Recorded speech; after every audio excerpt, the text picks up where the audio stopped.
¿Puede el hombre más rico del mundo comprar la luz del sol para quien vive en la oscuridad eterna? Esta es la pregunta que atormentaba las noches de insomnio en la mansión más imponente de la ciudad de Santa Mónica. A menudo creemos que el poder financiero es una llave maestra capaz de abrir todas las puertas, incluso aquellas selladas por el destino o la biología. Pero la vida tiene una manera cruel e irónica de demostrarnos que existen cerraduras para las cuales no hay precio, soborno o cheque en blanco que valga.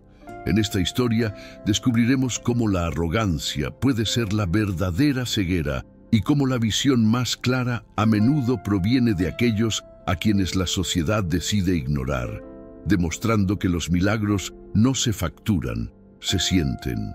Roberto Valdés era un magnate de las telecomunicaciones, cuya fortuna se estimaba en cifras que la mayoría de los mortales no podría ni siquiera imaginar escribir en un papel sin que les temblara la mano.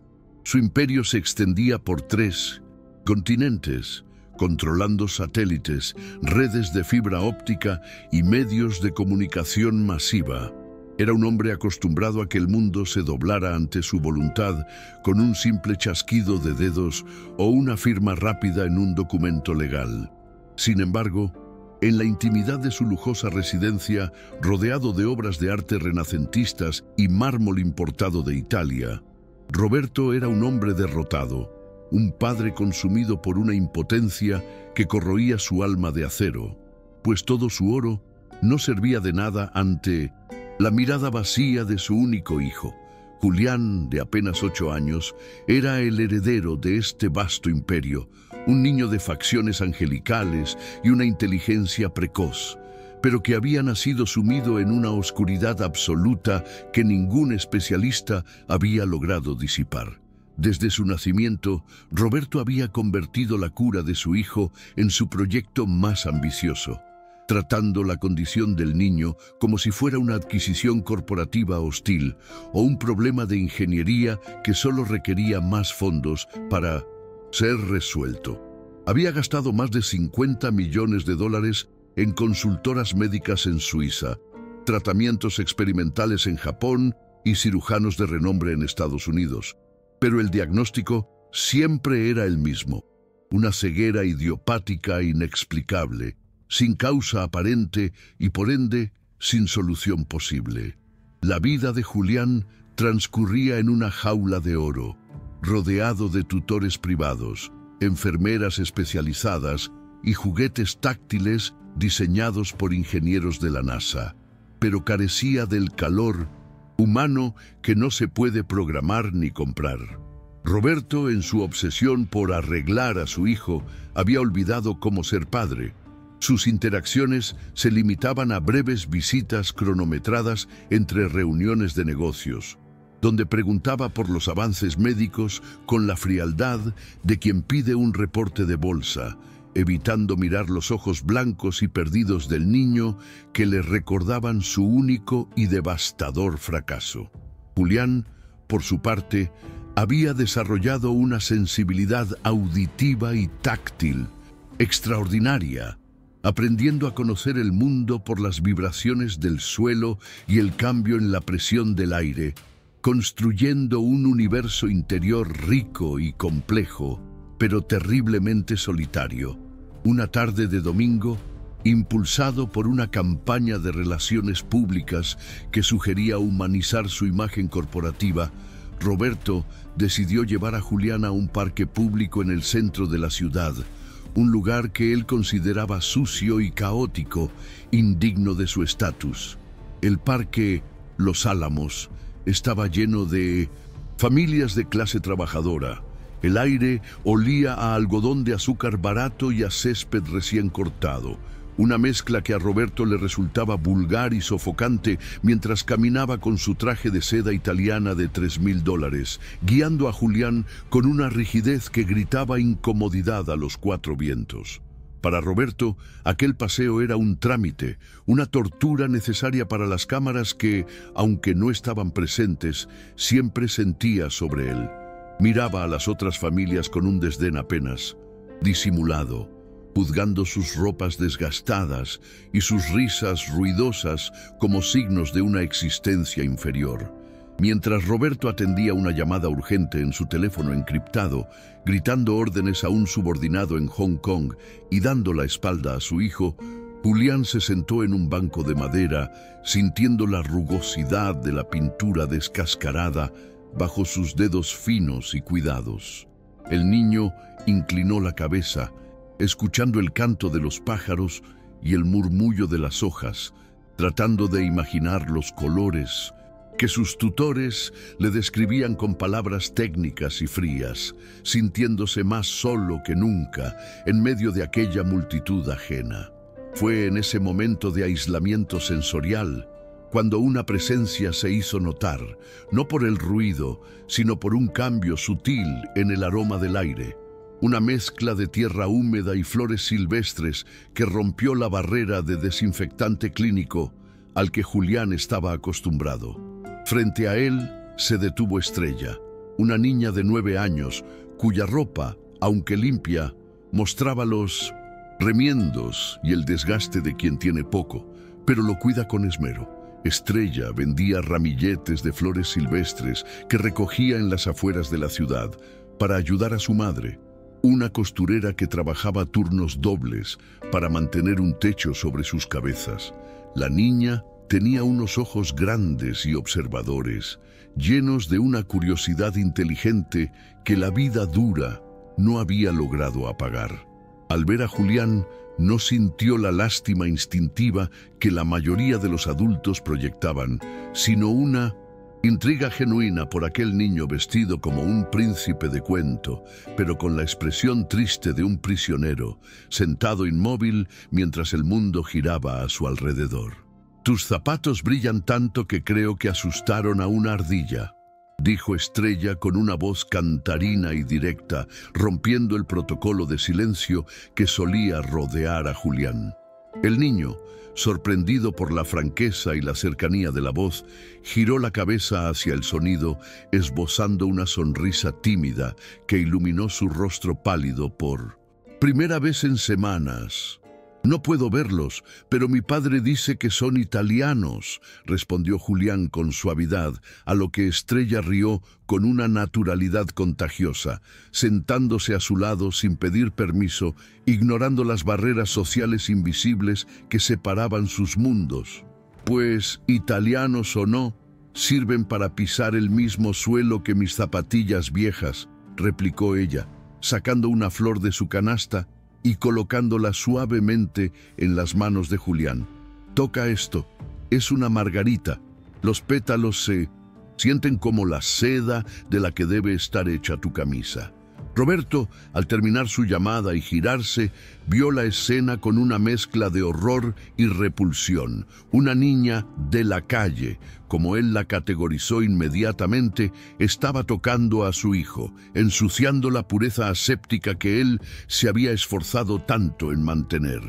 Avanzó hacia ellos con pasos largos y agresivos, su sombra proyectándose sobre los niños como una amenaza inminente, listo para usar su voz de mando para expulsar a la intrusa y restaurar el orden de su universo controlado.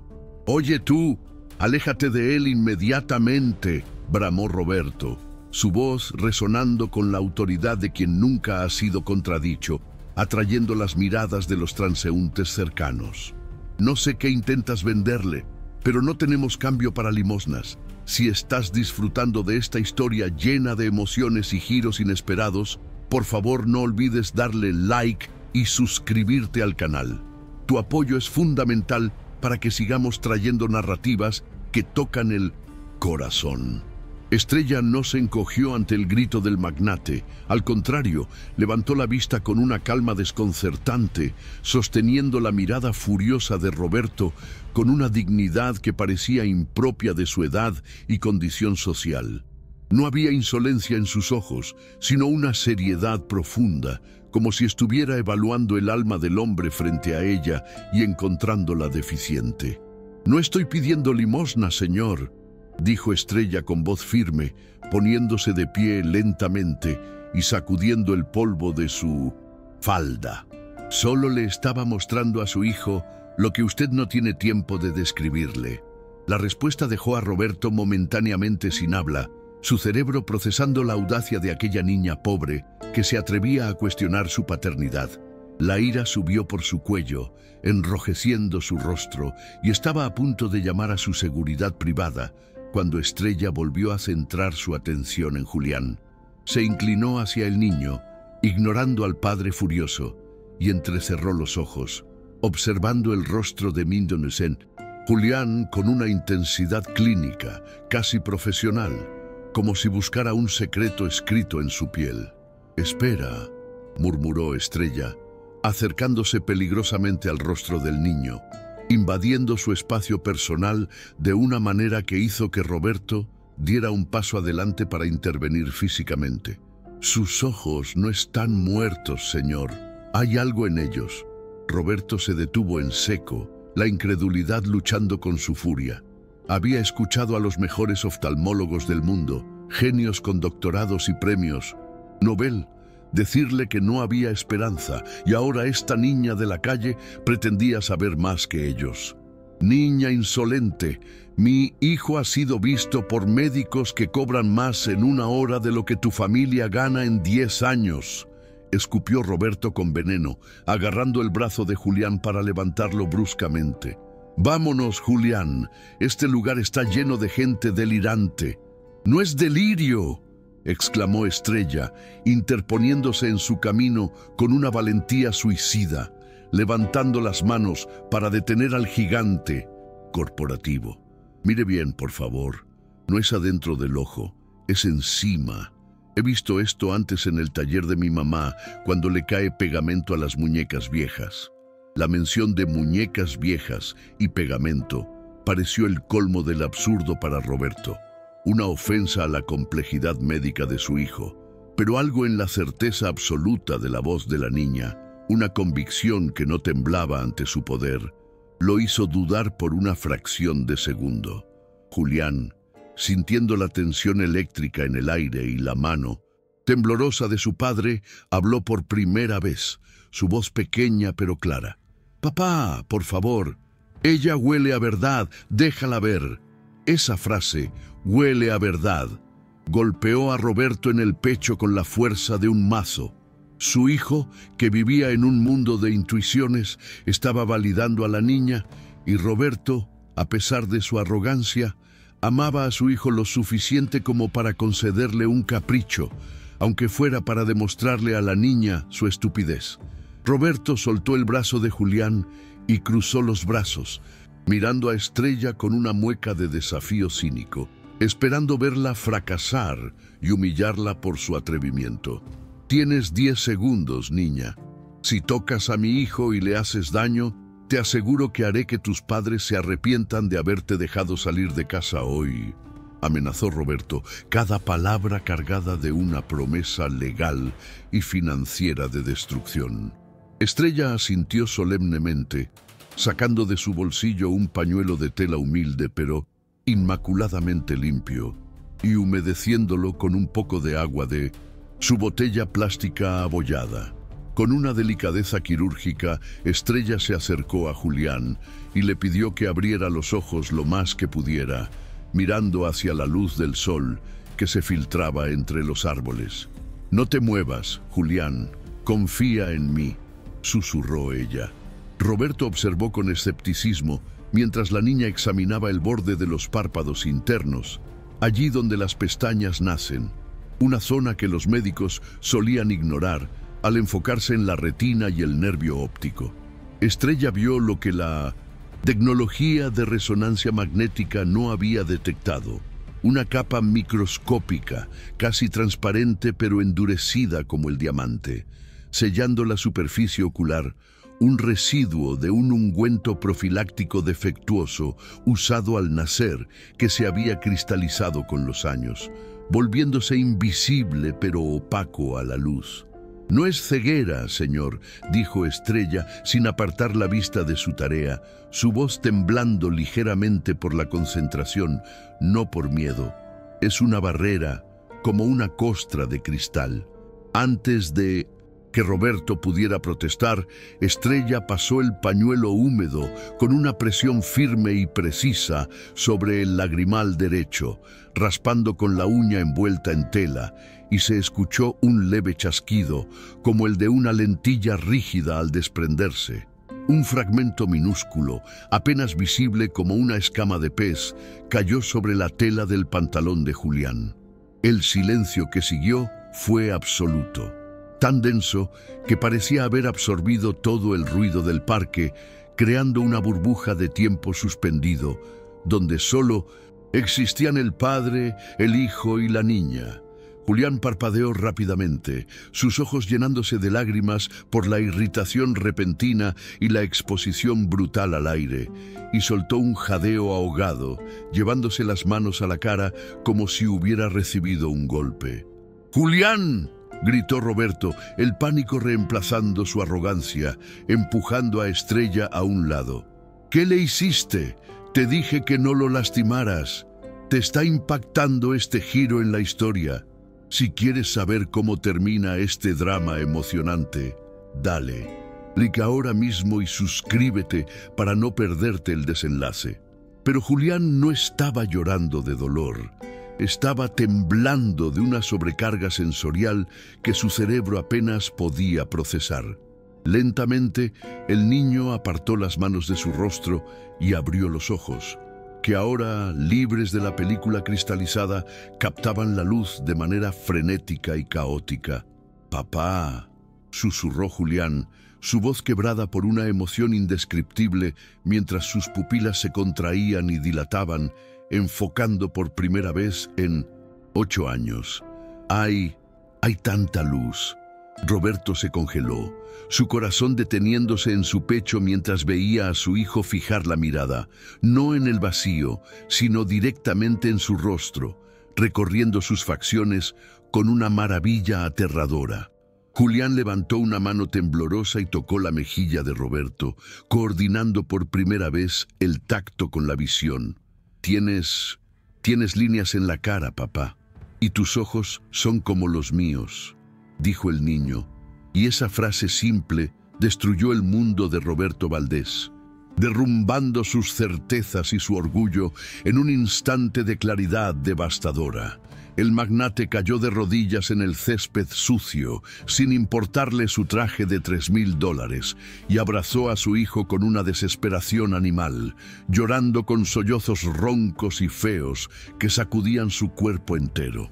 Mientras tanto, Estrella permanecía de pie a unos metros, observando la escena con una sonrisa tranquila y triste, limpiando el resto del residuo del otro ojo de Julián cuando el padre finalmente lo permitió, completando el milagro que la ciencia millonaria no había podido lograr. Horas más tarde, en la sala de urgencias del hospital privado más exclusivo de la ciudad, un equipo de 12 especialistas confirmaba con vergüenza y asombro el diagnóstico de la niña del parque. Es increíble, señor Valdés, balbuceó el jefe de oftalmología, sudando frío ante la mirada acusadora de Roberto. Era un residuo de nitrato de plata polimerizado, extremadamente raro, prácticamente invisible a los escáneres. Estándar, porque no es tejido orgánico ni metal. Actuaba como un espejo bidireccional, bloqueando la entrada de luz. Roberto miró al médico, el hombre que le había cobrado fortunas, y luego miró a Estrella, quien estaba sentada en una silla de la sala de espera, balanceando sus pies y comiendo un sándwich que una enfermera le había dado. La comparación era odiosa y brutal. La sabiduría simple y observadora de una niña pobre había superado a la maquinaria médica más compleja del planeta. «Lárguense todos», ordenó Roberto con voz baja pero letal. «Quiero estar solo con mi hijo y con ella».